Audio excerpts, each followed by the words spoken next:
ভারতবর্ষে এরকম চিত্র আছে, দুর্গা ঠাকুরকে ছাড়াও ভিড় টানা যায়। আমরা যদি রাত জাগোটা দেখি, সেখানে দুর্গা প্যান্ডেলে যতটা লোক হয়েছিল তার থেকে বেশি লোক রাস্তায় ছিল সেদিনকে।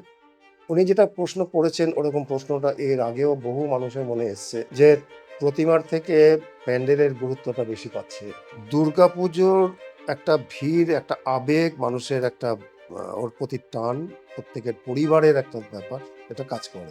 এবং এই দুর্গাপুজোকে কেন্দ্র করেই কিন্তু মানুষের ঢলটা নামে এবং আমাদের পুজোটাও দেখার জন্যই কিন্তু নামে পাশাপাশি। আজকে অমুক আর্টিস্ট কোথায় পুজো করছে, সেখানে তার একটা দর্শক আছে, তার প্যান্ডেল দেখতে যায়। এখন এই দুর্গাপুজো এটা একটা প্ল্যাটফর্ম।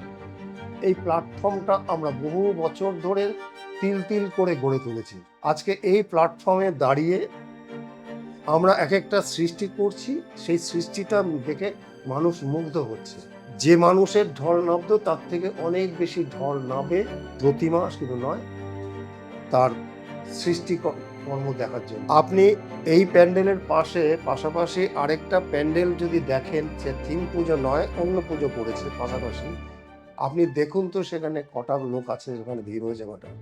আমার এখানে পিন পড়ার জায়গা নেই, এত মানুষের ঢল চলছে তো চলছে অবিরাম ভাবে, আর ওখানে কোনো লোক নেই। তাহলে কেন?